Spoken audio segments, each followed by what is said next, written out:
that I was most impressed was a little girl in Houston, not too far, in fact, from here, and a 8-year-old little girl, and she had a good-sized tumor.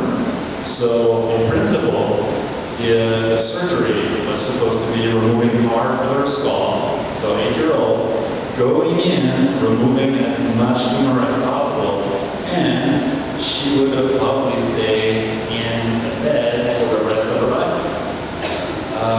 So that surgery was a Friday, and then I asked the surgeon, so what's next for her? And he said, well, Monday, she can go back to school. And I was floored, and I was amazed by the technology being used in that type of surgery. You have, I'm going to school Monday versus my kid will be in a bed for the rest of her life. And almost forget the girl, think about the parents, all the family, everybody that will be affected by the fact that now her life is so different. So I have to say that those type of projects are huge, huge drivers for most people working in the office, because you can throw like 60 hours in your week, who cares? When you're working on stuff like that, it's amazing. So, what have we done with that? Well, nothing that touches the brain. Obviously, we're a bunch of designers, so you don't trust us. But basically, we had to redesign the cart and all the equipment that the surgeon is using inside the viewing room that you saw on the other side. And also work on all the user interface for the software, which was a mess. So that's what we worked on. So we visited 9 hospitals, 7 different sites of visual aids.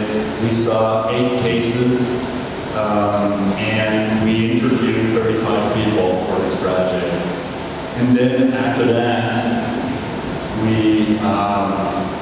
so those are the cases. It's a very clean surgery. I mean, there's literally, no blood, nothing. It's very, very nice.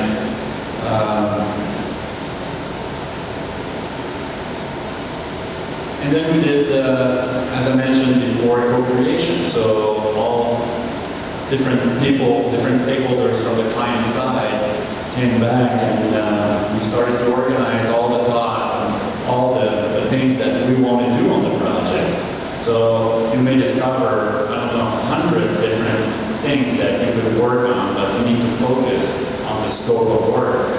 So that's what we do in those days. So we have images, we have comments, we have stalls, fun stuff. So the first thing we've done from an industrial design perspective, we started to look at what kind of configuration this thing should have. So should we go into the viewing room only, or into where you have the scanner also? Which part could be on one side and which part could be on the other side? So the layout or the architecture of the product was extremely important. You cannot put anything with metal in the scanner area, because this is a big magnet.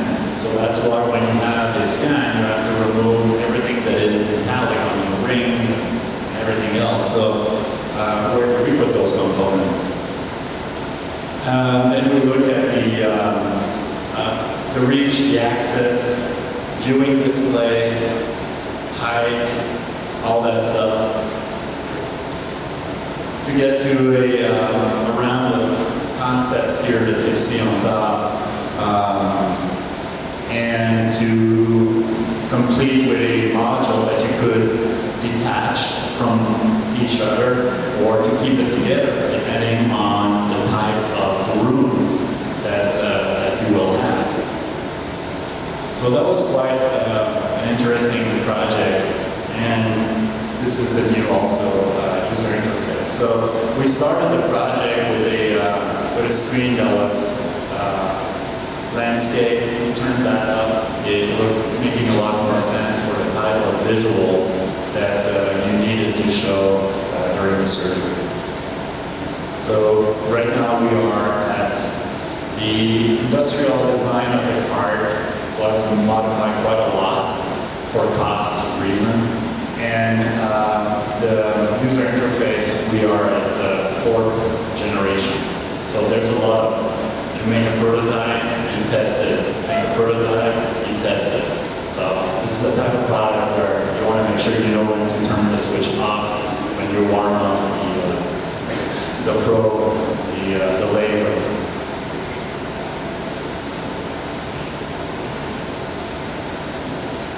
The other one is Parte. So this is when you have heart failure. There's different reasons why you have that, and most people that have this device, which is a pump that is installed to help you to have your blood flow to continue to go where it needs to go. And usually people who have that, their heartbeat is extremely low. So they're pushing blood instead of your left ventricle that is supposed to push everything into your body.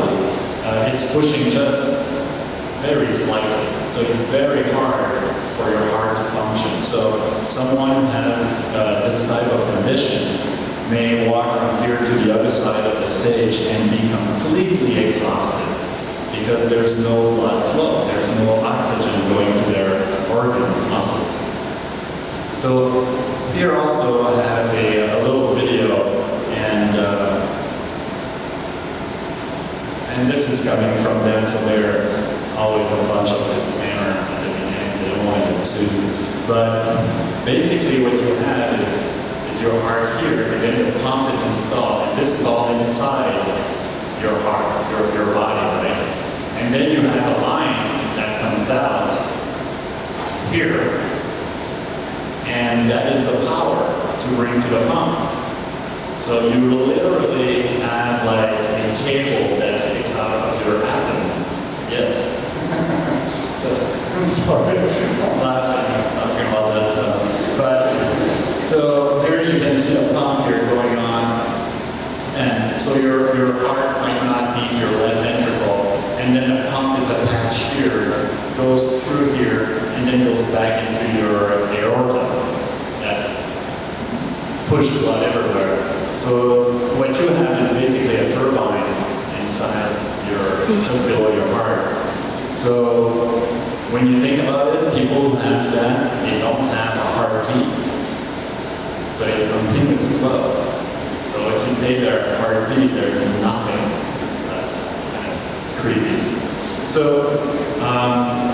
what you have here is the cable that come out goes into a computer, if you want, a controller, and that controller is connected to 2 batteries.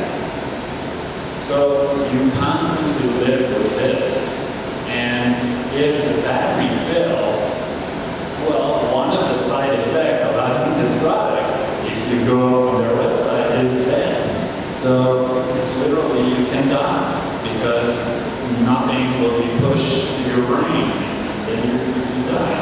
So how important it is to have those 2 batteries connected at all times is vital. I mean, for real, you're gonna die if you don't have that.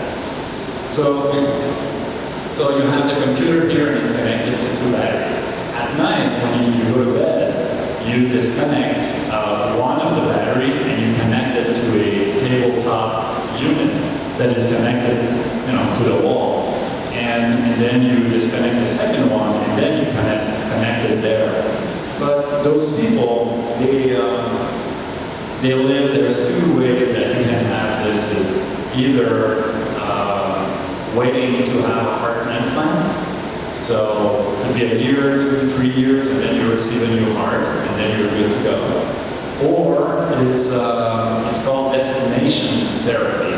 And the destination is the end of your days. I mean, it's death. So it's called destination therapy, so which is kind of bizarre.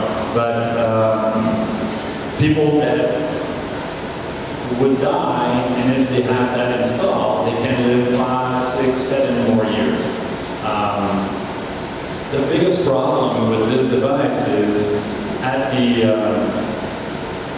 entry point here, when it goes into your body, right after the surgery, there are some tissues that are being created right by your body, just surrounding that cable. And you have to keep that extremely clean. So, and sometimes people might drop this as they're switching it. And yes, if you drop it, then create like a little tug on your cable, and then you break those tissues, and then infection goes in. And when infection goes in, it goes up, goes into your heart, and then your blood is getting infected, and there's only one outcome, you die. So this is a really intense product. So it's really awesome, and we talk to people having those pumps, and it's fascinating because they live under in another world. You know, for them, this equipment is basically saving their life every minute. So there's cases of car accidents where the guy had that and he was unconscious in the car, and when the paramedic arrived, they take his pulse, and the guy had no pulse. So they started to do cardiac and they start pumping the guy, and they dislodge all the pump from the patient's heart, and he died. So this is an extreme type of product. So sometimes you don't know where industrial designs will take you.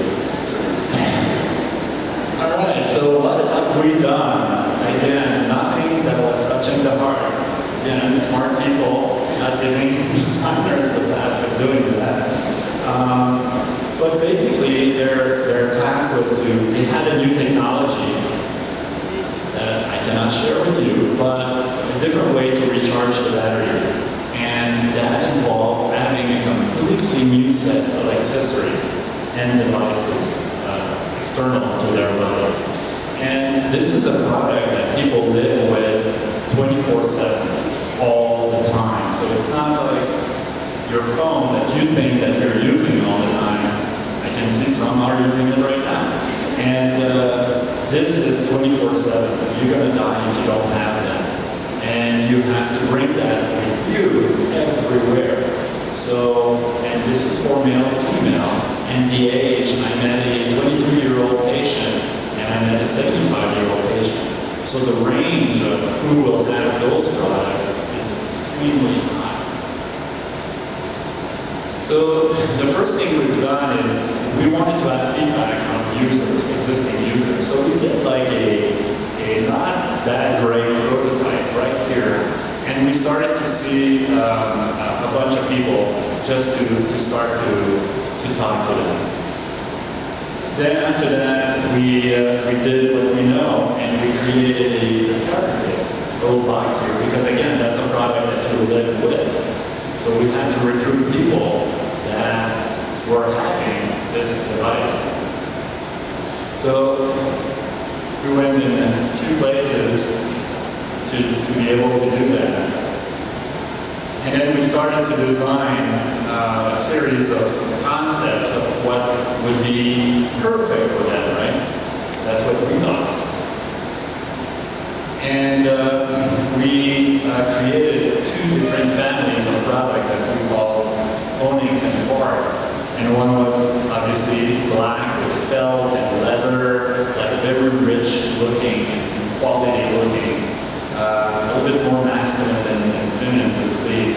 And some of the equipment that you see there, like this is surgical equipment, so that is only used during the surgery. And then we looked at how to redesign. We could not redesign the battery itself, but all the holder and the computer and the certain elements that you would have.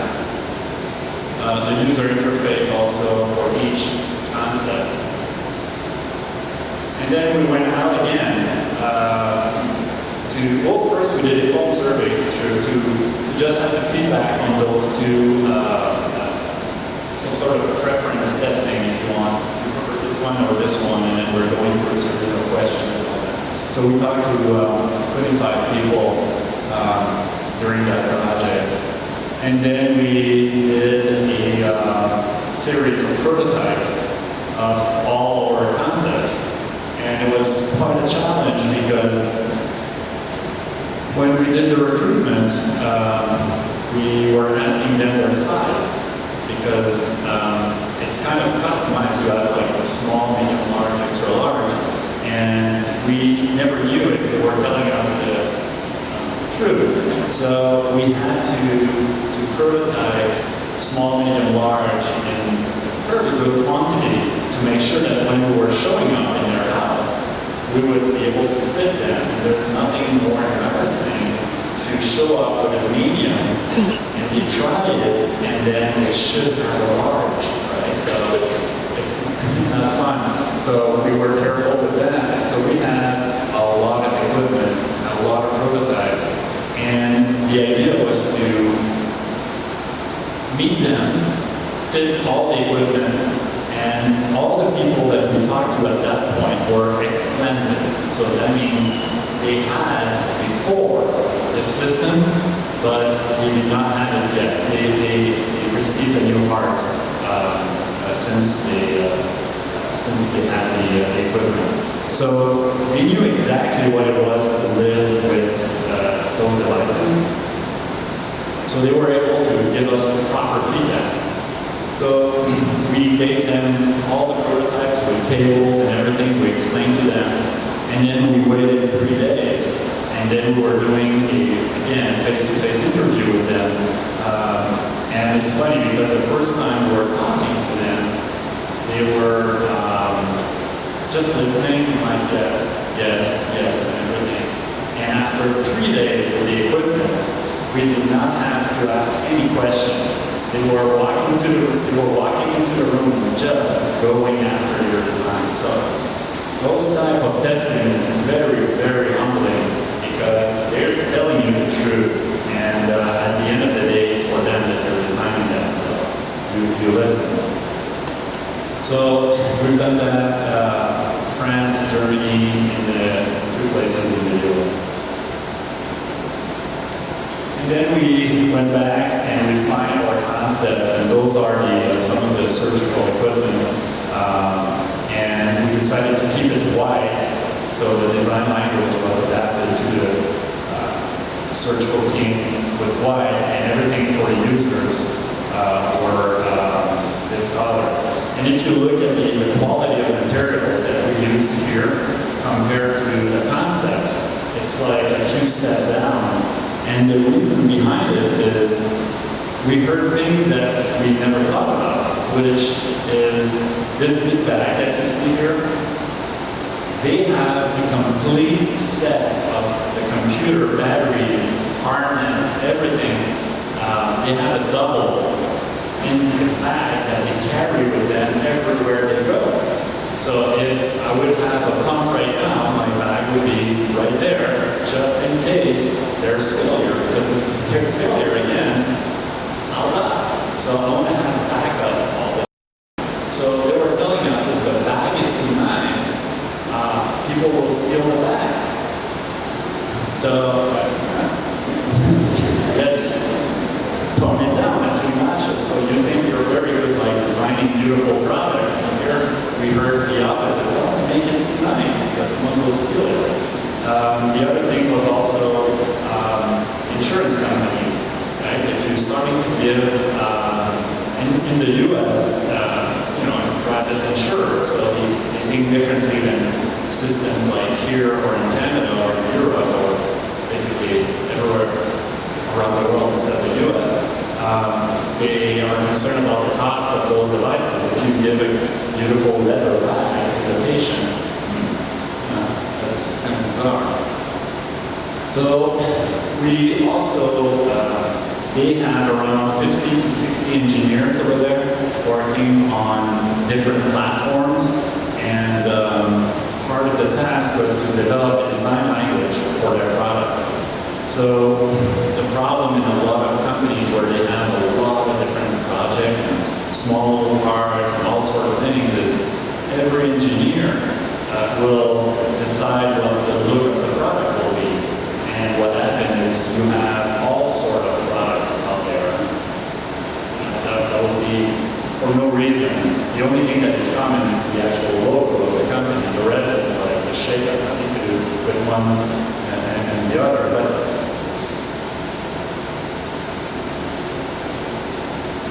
But here what we've done was to provide guidance to what to do, like how the cable should be connected or not.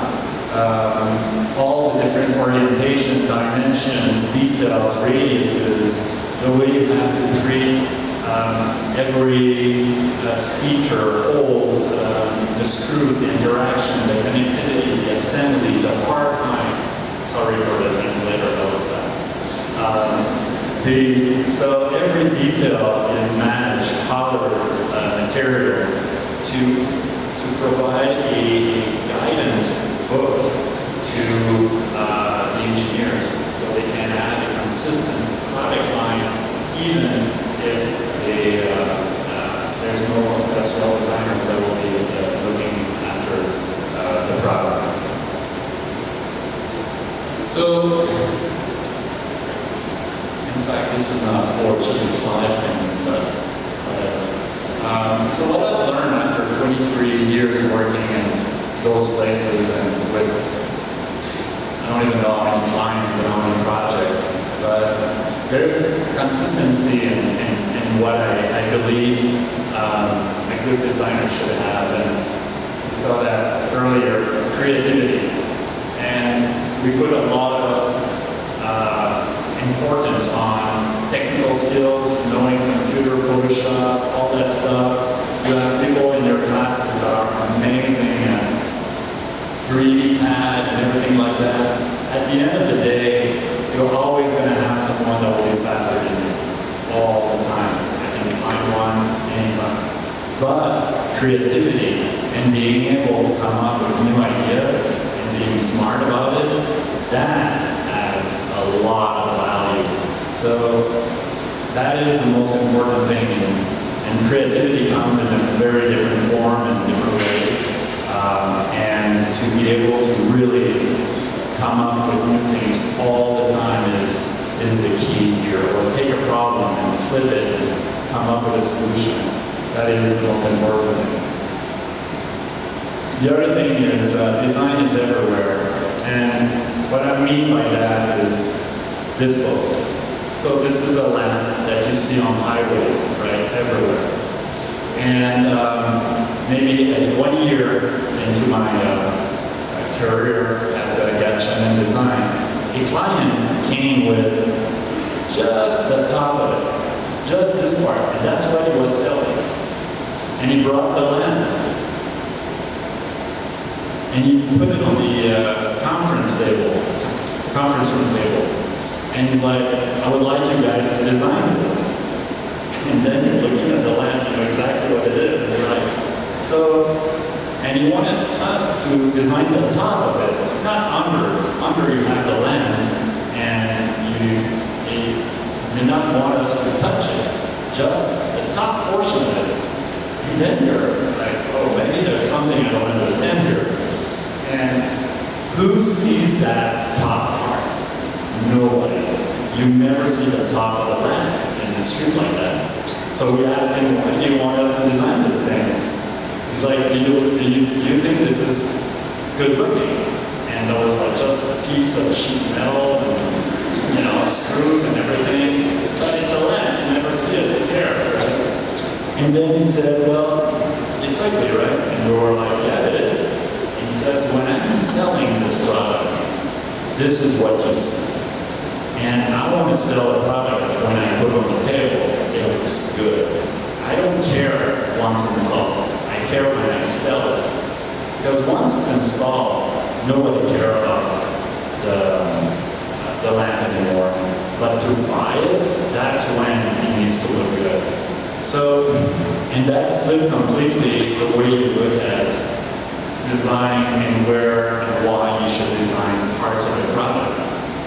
So that was for me something very good to learn, because we work on, well, I used to work on projects, or even today, we're designing products that will be used 5 seconds in a surgery. It's going to be used, garbage, and it's going to be burned. If there's water, that's it. Who cares about design, right?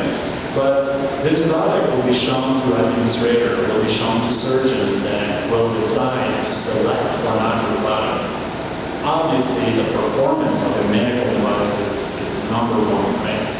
But everybody is a consumer, so they are influenced by the look of the device, even though it's being used 5 seconds only. So this for me was the analogy or the story that stuck with me all the time. And that's why you're designing a product that will be used 5 seconds. After that is to know your audience. And what I mean by that is, all of us here, we can talk about design all night long. I mean, we love it, we talk about it, everybody understands it. But the reality is, most of the time, you're going to be presenting your concept to people that could not care less sometimes about design. So you have to present, if you're presenting to an administrator, for example, a finance person, stop talking like if you would be talking to another designer. It's not, they won't understand a word of what you're saying. Talk their language. So understand who is in front of you. I'm sure you're presenting, showing your projects to your parents, and they're like, oh, it's nice, it's great. You have no idea what you're doing, right? So my parents still don't know what I'm doing, so don't worry about it. But you have to frame it and you have to explain it in a way that they will understand. And talking to engineers, talking to a molder, talking to your client, talking to a patient, you have to adapt the presentation of your product, devices, to the audience that you have in front of you. And the other thing is, it's not about you. And I think that it's very hard out of school. You think you're awesome and you're great and everything like that, and you're designing almost for you, right? But at the end of the day, you're designing for a user. You're designing for other people. And once you understand who they are, then you can actually have a proper design for them. So it's very hard to distance yourself sometimes from products, especially if there are products that you could use. In medical devices, we're joking that we're saying, I actually don't want to see the products that I'm designing, because if I see them, it's because I'm sick. So it's always a funny twist that we have for that. But that's what I learned for my years.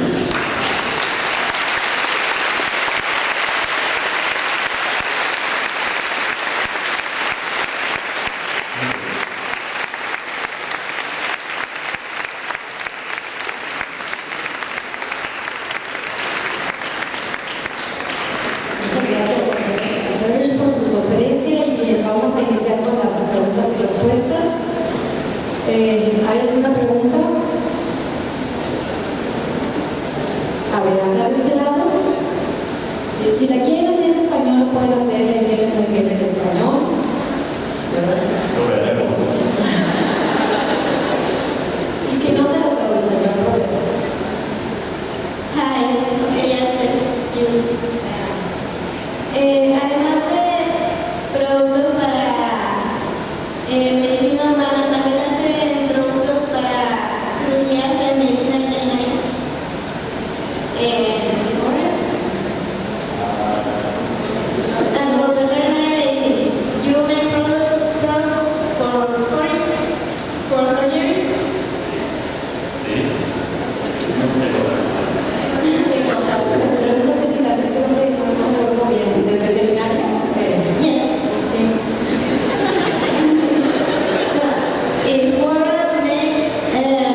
Sí, sí.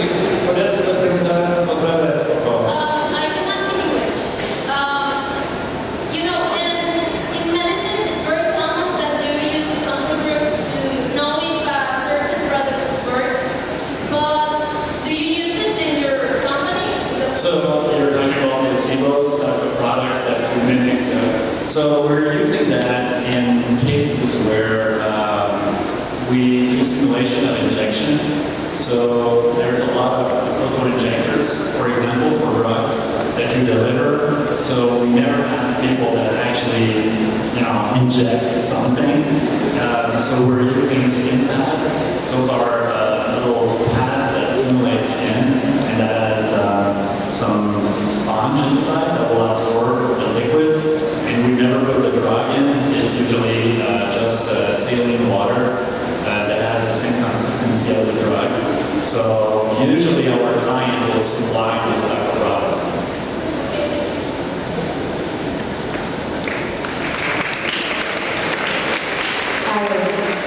Ok, después hay otra pregunta por aquí. Acá de este lado. Pensé que ibas para allá porque hay otra pregunta.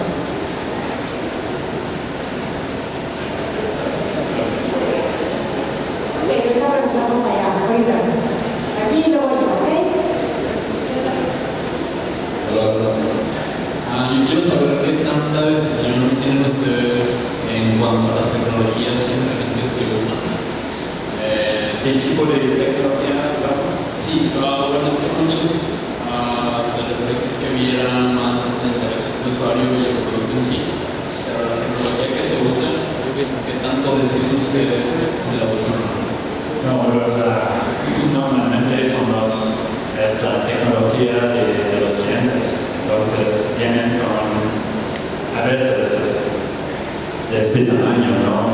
Tablets y todo eso, electrónica, y tenemos que ponerlo en una caja de este tipo. Y hacer pruebas con usuarios para ver si todo funciona bien. Pero la tecnología viene de los clientes.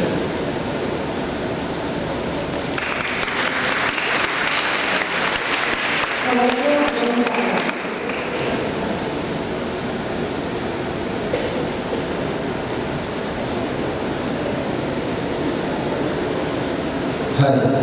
I have a question. How long does it take to make such a huge project